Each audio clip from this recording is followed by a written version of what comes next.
સીતારામ સીતારામ બધાયને રેડી થઈ ગયા શાળાએ જવા માટે અને તમારા બધાના આશીર્વાદથી બા જે છે એ શાંત થઈ ગયા છે. શાંત હવે કેમ થયા હોય એ તો ઈશ્વરને ખબર, અમને ખબર નથી, પણ જે હનેપાત હતો એ હનેપાત ઓછો થઈ ગયો છે અને ધલવલાટ ઓછો કરે. નાસ્તો જે હોય એને કરી લીધો ને એવા એની જગ્યાએ પાછા ન્યા હુઈ ગયા છે. રાતે ઓછા જ આવી ગયા હતા. રાતે હમણાં નીંદર કરવા દે છે એટલે માનસિક એની શાંતિ અને માનસિક અમની શાંતિ. ઘરની અંદર છે ને બાળકને એક જણું રાખે ને એક જણું કામ કરે. અમારે 2 જણાનું પછી એવું જ થઈ ગયું છે કે એ રાખે. ક્યારેક ક્યારેક તો બપોરે રસોઈ કરવી હોય ને તો એ આવે ને ત્યાં સુધી રસોઈ ન થઈ હોય, કારણ કે બા એવા બધે ટીંગાઈ કરી રાખતા, 4 પગે હળિયા પટ્ટી કરી રાખે. હું આવું ને ત્યારે હું એને એમ કહું કે તમે આ નથી કર્યું, તમે આ તો કરી લેવાય ને, આ તો કરી લેવાય ને. પછી એ મને એમ કે બા કાંઈ કરવા નથી દેતા ને મને એમ કે હજી રસોઈ નથી થઈ, એટલે હું એમ કહું બા કાંઈ કરવા નથી દેતા. એટલે એક જણું છે ને એને પકડવા વાળું જોઈએ બાને, એટલે એમાં થોડોક સુધારો આવ્યો છે અને શાંત થઈ ગયા છે. બસ તોફાન ન કરે. બાકી જીવન અને મૃત્યુ તો કોના હાથમાં છે? ઈશ્વરના હાથમાં છે. ઈશ્વરના હાથમાં છે અને અમારા કળિયુગનો શ્રવણ છે આ. કળિયુગનો શ્રવણ નથી આ, પાછી મા બાપને આશીર્વાદ છે, યુટ્યુબરના આશીર્વાદ છે. તમારી બધી યુટ્યુબ ફેમિલી છે, તમે ઘણા બધા અમને હારા બા માટે પ્રાર્થના કરો છો. જુઓ, ઘણી વખત એવું થાય કે આપણે માટે કોઈ દિવસ આપણે પ્રાર્થના કરીએ નહીં, ફળે નહીં, પણ આપણે જગત કલ્યાણાર્થે કંઈ પ્રાર્થના કરતા હોય ને એ પ્રાર્થના ભગવાન વહેલી સાંભળે. એટલે પ્રાર્થના હંમેશા જગત કલ્યાણ માટે જ કરવી. એમાં આપણે હોઈએ જ, જગતની અંદર આપણે રહીએ જ છીએ. એટલે બા અત્યારે જગત માતા બની ગયા છે. આખા વિશ્વની અંદર જે છે ને બાને બધાય જોવે છે. અમારે યુકે વાળા ફેમિલી તમારી જેમ હજી લોકો ચાહક છે, તો સ્પેશિયલ બિચારા ત્યાંથી ગાડી કરી અને અહીંયા આવ્યા. અને બેનને તો એકને તો મજાય નહોતી, તોય કે ના બાને તો અહીંયા સુધી આવ્યા છે તો મળીને જ જવું છે. સ્પેશિયલ બાને મળવા આવ્યા. વોમિટ થતી હતી તોય અંદર જતા હતા, બહાર જતા હતા તોય રોકાણા, કલાક બેઠા. બાને એટલા વાલ કર્યા અને મને ધરાર પગે લાગ્યા. બેન કે બે એવડા મોટા કે તમે એ કે મહાન છો. ના દરેક વહુની દીકરાઓની ફરજ છે, નવાઈ નથી કાંઈ. આપણે કંઈ સેવા કરીએ ને એમાં નવાઈ નથી કરતા. એણે છે ને આપણે કાખમાં નાખીને મોટા કર્યા છે. મને નથી મોટી કરી, પણ મારું કામ ઘણું બધું બાઈએ કર્યું છે. આપણે એક દિવસ મેં લગભગ મારા કોન્ટેક્ટ નંબર હોય ને એમાં જ મારા સ્ટેટસ બધાને દેખાતા હોય, સુવિચાર મૂક્યો હતો કે દીકરાની છે ને પેલી સફળતા પાછળ હંમેશા માનો હાથ હોય. બધા એમ કહે ને કે પુરુષની સફળતા પાછળ સ્ત્રીનો હાથ હોય. એ સ્ત્રી છે ને માં છે, પત્ની નથી હો. પત્ની તો સફળ પુરુષને ગોતે. સફળ પુરુષ હોય ત્યારે તમે જુઓ કે આપણે જ, મારે દીકરી હોય તો હું જમાઈ કેવો ગોતું, તો કે સરકારી નોકરી હોવી જોઈએ, ઘરની અંદર બધું વ્યવસ્થિત હોવું જોઈએ, મારી દીકરી કોઈ વાતે દુઃખી ન થવી જોઈએ, કોઈ પણ પ્રકારની પ્રોબ્લેમ મારી દીકરીને ન થવી જોઈએ. તો આમાં ક્યાં સ્ત્રી પત્નીનો હાથ ક્યાં આવ્યો? કયો મને. પત્નીનો હાથ ત્યારે આવે કે ગરીબ પરિસ્થિતિની અંદર પણ ટકી રહીએ. ગરીબ પરિસ્થિતિ પતિની હોય અને ઓટલે બેહીને રોદણા ન રોવે કે તમારા ભાઈને કંઈ આવડતું જ નથી ને કંઈ થતું જ નથી ને મારે તો ગધેડાને ડોકે મારા બાપે હીરો બાંધી દીધો, આવી કમ્પ્લેન કરે અને કાતક તો ઘર મૂકીને ભાગી જાય. આ પત્ની ના કહેવાય, પરંતુ પતિના ગરીબ સમયની અંદર એને સાથ સહકાર આપે, એની સાથે ઊભી રહીએ, ખંભેથી ખંભો મિલાવીને કાંઈ વાંધો નહીં, 2 જણા થઈને કરી લે હું કામ. ગરીબી તો કાલ વહી જવાની છે, આપણે બેન ભેગું જ રહેવાનું છે. અને પછી એ પુરુષ સફળ થાય તો એ કદાચ પત્નીનો હક કહેવાય. લગભગ તમે મને કમેન્ટમાં કહેજો કે ખરેખર કોનો હાથ હોય, માનો હાથ હોય કે પત્નીનો હાથ હોય. હું જ અત્યારની પેઢીને જોઉં છું ને, લગભગ અત્યારની નહીં, હું તો ઘણા મારા સમયની વાત કરું છું કે માતા પિતા જે છે ને સફળ પુરુષ જ ગોતે. તમે જનક રાજાને જુઓ. જનક રાજાએ અયોધ્યામાં રાજા રામને સીતાને પરણાવી હતી. રામને પરણાવી, સવારે રાજ્યાભિષેક થવાનો હતો અને કઈ રાતે વચન માગી લીધું અને પછી વનવાસ થયો. એ વનવાસ સીતાને થયો ને તો જનક રાજા પાસે બધું હતું, સુખ સુવિધા રાજપાટ બધું, પણ કોઈ જે છે ને સીતાજીને એના માં મળવા ન ગઈ, એનો પિતા મળવા ન ગયો, કંઈ ખાવા પીવાનું ત્યાં જંગલમાં ન દેવા ગયા કે મારી દીકરી ત્યાં દુઃખી થાય. પરણાવી દીધા પછી દીકરી એના પતિના જીવનમાં સુખી હોય અને એને કોઈ પણ પ્રકારની બીજી પ્રોબ્લેમ ન હોય તો માતા પિતા જે છે ને એ ખરેખર શાંતિ લઈને બેસી ગયા હોય. આપણે એના ઘરની અંદર એને દુઃખ હોય, એને પ્રોબ્લેમ હોય, અથવા તો કોઈ પણ પ્રકારની એને પીડા અપાતી હોય તો જ જો કેવા ગલુડિયા આવા જ ભણતા હોય. અમારે કૂતરા છે ને ખવડાવી દો ને તોય ભણે આખો દી. તો આપણે એના જીવનમાં હસ્તક્ષેપ કરાય. દીકરીનું દુઃખ સાંભળવું ચોક્કસ, પણ એની કાન ભભેરણી કરી અને એનું ઘર ભંગ થાય એવું કરાય નહીં. એટલે લગભગ મારી દ્રષ્ટિએ તો માનો હાથ હોય સફળ બનાવવામાં. મારો મોટો છે ને કોલેજ કરતો ને પૂર્ણ થયું ને ત્યાં સુધી મેં એને વાહન નહોતું લઈ દીધું. હાલીને જતો ને હાલીને આવતો. કોલેજના 3 વર્ષ પૂર્ણ થયા ત્યાં સુધી. પછી બીએડ એને કર્યું ને, પછી એને માસ્ટરને બીએડને તો કર્યું. પછી મેં એને બાઇક લઈ દીધું કે ભાઈ હવે બહુ મોટો થઈ ગયો, હવે મને શરમ આવે, હવે લઈ લે મારો દીકરો. પછી એણે લીધું અને આજે સરસ મજાની નોકરી કરે છે. નાનકડાની વાંધો નથી. અને આ બધુંય છે ને એ બધુંય બાના પરાક્રમ છે, મારા કાંઈ નથી. એટલે સફળતાની પાછળ હું તો મારો શ્રેય ક્યારેય લેતી જ નથી કે સફળ બન્યા હોય તો હું મારે કારણે સફળ બન્યા, બાને કારણે સફળ બન્યા. નાના નાના હતા, આ દુબઈ હતા, છોકરા બે નાના નાના, હું ભણતી હતી. સીધી નોકરી મારા બાપે ચડાવીને નોકરી ભણાવી હતી મારા બાપાએ 10 સુધી. પછી અહીંયા મને બાઈએ ભણાવી, નોકરીએ ચડાવી. નોકરીએથી આવતી તોય દોડી દોડીને બધુંય કામ કરતા, છોકરાઓને સાચવતા. એ કામ બહુ અઘરું છે હો. આપણે અત્યારે રોદણા રોઈએ કે હું થાકી ગઈ, હું કરે આમ થઈ ગઈ. બાપુ બા મારા નણંદુના છોકરા અને બધા અહીંયા ભણતા, કેટલા બધા રહેતા. એ બધાને બા રાખતા બપોર સુધી. હું અહીં ભણતી, આ બધું કરતા બા. એટલે આજે હું તો મોઢું બગાડ્યું નહોતું મારી માએ. હા, કોઈ દિવસ મોઢું નહોતું બગાડ્યું. ને હું થાકી ગઈ એમ હા મને એમ કહે કે હવે તારો વારો, બપોર પછી હું આવું ને એટલે એમ કહે કે હવે હું બેસી જાઉં, હવે તારો વારો.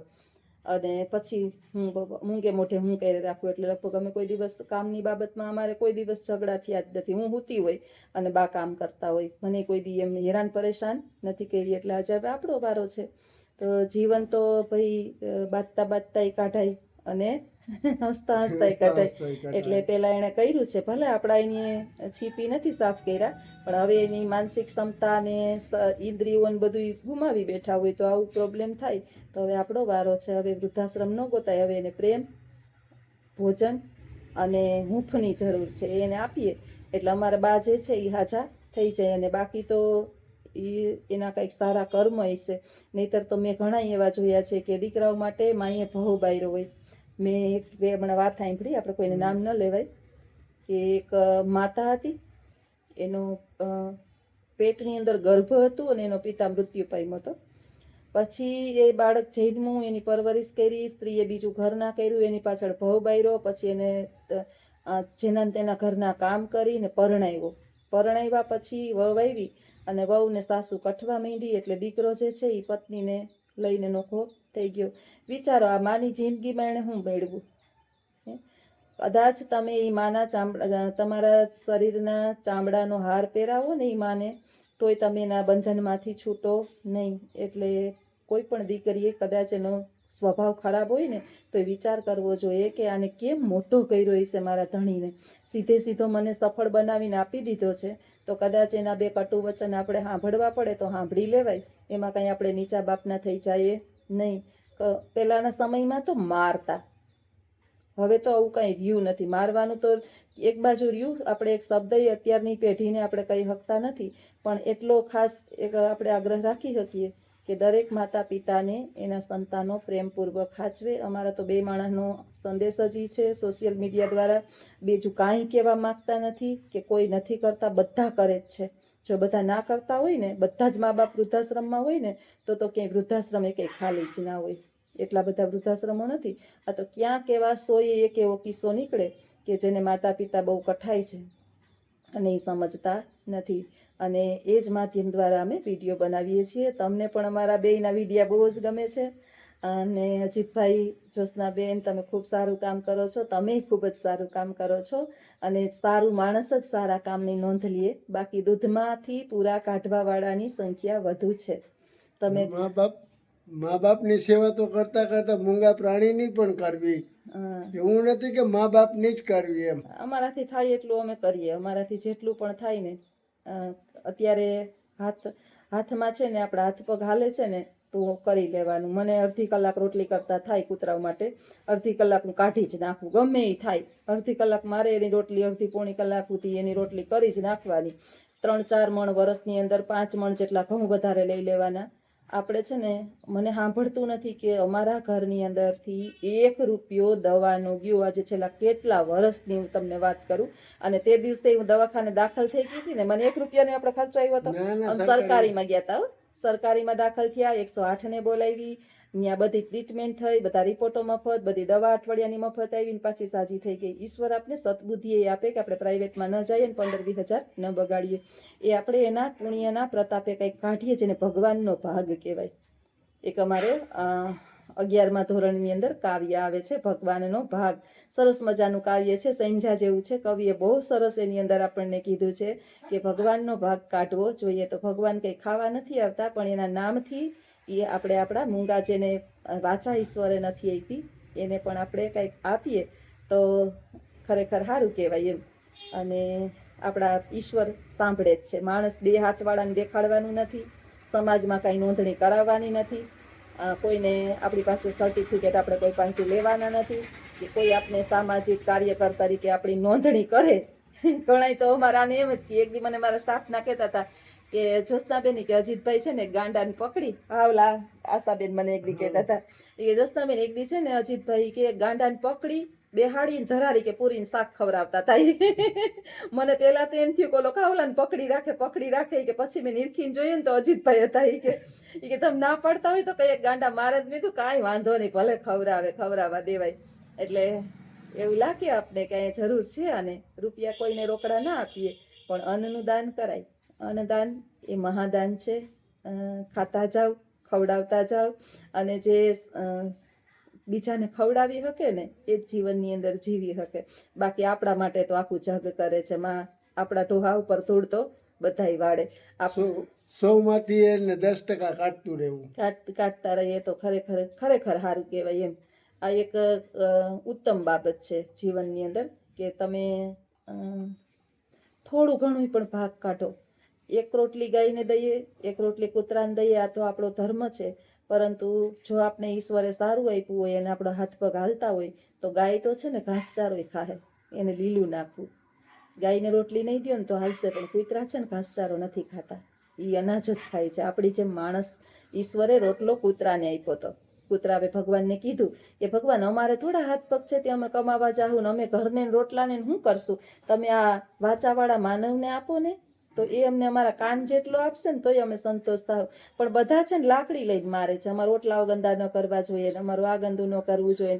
આપણે વિચાર્યું છે કે આપણું શરીરની અંદરનો ભાગ કેટલો ગંદો છે? વિચાર્યું ક્યારેક કે કેટલી અંદર ગંદકી ભરી છે? હાડપિંજર જોયું છે ક્યારેક? લેબોરેટરીની અંદર આપણું હાડપિંજર જોજો, આપણે ફાટી પડશું. એટલે આપણે ઈ જ છીએ. એટલે ગંદુ કરશે બધું પડ્યું રહેવાનું છે, અહીંયા મૂકી અને ઉપર જવાનું છે. ઘણા કહેતા હોય કે કૂતરાની આવી સ્મેલ આવે, કૂતરું આમ, કૂતરું ફલાણું, કૂતરું ઢીકડું, બધું બરાબર છે. એની જગ્યાએ એને બહાર, આપણે નથી કહેતા કે આપણા રસોડાની અંદર, ઘરની અંદર આપણું પાડેલું હોય તો બરાબર છે. બાકી બધાને આપણે બહાર થોડું ઘણું આપીએ, જીવીએ. અને થોડું ઘણું જીવતા ઈશ્વરે આ પૃથ્વી ઉપર મોકલા છે, તો એ પૃથ્વી ઉપર શું કામે મોકલા છે એ ભૂલીએ નહીં. માણસ થઈને રહીએ, આપણે જાનવર નથી. નહીતર પછી ઓલો અખો ભગતનું વાક્ય છે કે સમજે એવી સમજે નહીં આ જનાવરની જાત. ઓલો અખો ભગત કહે આ નથી અમારી નાત. અખો ભગત થાકી ગયો અને છેલ્લે એણે એમ કહી દીધું કે માનવને સમજાવાય નહીં, એ પશુ સમાન છે, આપણા વિચારવાળા નથી. જ્યારે આપણા વિચારવાળા ન હોય ત્યારે વિચારો બધાય છોડી અને આપણે આપણું કામ કરવાનું. અમે કોઈને સમજણ ન આપીએ, અમે તો કામ કરીએ. અને જેને 500 જણા જોતા હોય એમાંથી 5ને યોગ્ય લાગે અને સારે માર્ગે વળે તો અમારું જે જીવન છે એ સફળ, અને અમારો ધ્યેય છે એ પણ સફળ. બોલો, તમારું શું કહેવાનું છે? મનુષ્ય અવતાર આપ્યો તો જીવો. 5 માણસ મર્યા પછી યાદ કરવું જોઈએ. આપણે મૃત્યુ પામીએ પછી તો બધા હારા. જોકે હારા થવા માટે મરવું પડે. જીવતા તો કિંમત લગભગ ના જ થાય, અને કિંમત માટે થઈને આપણે કંઈ કરવાનું એ નથી. માણસ પાસે કિંમત કરાવીને 2 હાથવાળા આપને આપવાના શું છે. તમે ગમે એટલું જો તમે બહુ હસો ને તો માણસ વેખલીના પેટનું કહે. કેવું કે એ નહીં બોલે હો. મૂંગાર્યું ને તો મૂંઢળીના પેટનું કે અબોલના પેટનું. પછી તમે પાસે બહુ પૈસા છે અને તમે વાપરો તો તમને ઉડાવના પેટના કહે. તમારી પાસે પૈસા છે નથી વાપરતા તો તમને લોભીના પેટના કહે. તમને છે કોઈને દેખાડવું નહીં. તમે કોઈ દિવસ માણસને તમે બહુ વાપરો તો ઉડાવના પેટના, લોભીના પેટના, મૂંઢના પેટના, આવા બધા પેટના કીધે રાખે. આપણે જેના પેટના હોય એના પેટના, પણ માણસના પેટના તો થાય જ. માણસ બનવા એક માણસ જ એવો છે કે એને કેવું પડે છે કે હે માણસ તું માણસ થા. કારણ કે માણસ 84 લાખ યોનીમાં એક માણસ છે ને એ જ કપડાં પહેરે છે. ઈ જ બધું સમજે, જો સમજે તો. અને કપડાં પહેરે છે ને છતાંય પહેરે કપડે ઈ નાગાઈ કરે છે. કોઈ દિવસ આપણે કાગડાને કીધું કે ભાઈ હું કામ ચેરકો મારી માથે ચડી પહેરીને નીકળતો હોય તો કોઈ દિવસ કીધું નહીં કહીએ. કારણ કે આપણે સમજીએ જ બધાય કે ઈ છે ને ઈ ચડી નથી પહેરવાનો, એને ઈ નથી બરાબર, એના જીવનમાં ઈ છે નહીં. આપણે તો પહેરે કપડે નાગાઈ કરીએ છીએ. એટલે માણસને એ માણસ તું માણસ થા. ભગવાન નથી થવું, માણસ થઈ જા ને તોય ઘણું છે. જીવ તુંય જીવ અને આ દુનિયાના લોકોને જીવવા દે. બીજાને નડવાનું બંધ કરી દે, બીજાની પતેડી ધમવાનું બંધ કરી દે. ઈચ્છા થાય ને તો એક ઝાપટ મારી લે, પણ તું એને છે ને માનસિક ત્રાસ ના દેવો તમારે. માનસિક પીડા નું આપ. માનસિક પીડાથી માણસ છે ને મરી જાય છે. અંદર જીવ બરે. અંદર જીવ બરે. અને જ્યારે માણસનો અંદર જીવ બરે ત્યારે એનો તો એક આરાધ્ય દેવ હોય જ. એટલે ઈ એના ભગવાન પાસે પ્રાર્થના કરે, એના ભગવાન પાસે પ્રાર્થના કરે એટલે ભગવાનનું કામ વધી જાય. પછી ભગવાન ઊભો થાય અને પછી ભગવાન ઊભો થાય એટલે આપણે ઊભા થઈએ. ભગવાન લાકડી લેતો નથી ભાઈ. ભગવાન ક્યાંય લાકડી લેતા જોઈએ તમે કે આની વાંહે ધોઈડો? પછી આપણે ઊભા થયા જેવા ન રહીએ. એની થપાટ એવી હોય. એટલે તો કે ને કે હે માનવ તું કોઈ ગરીબની હાઈ ન લે.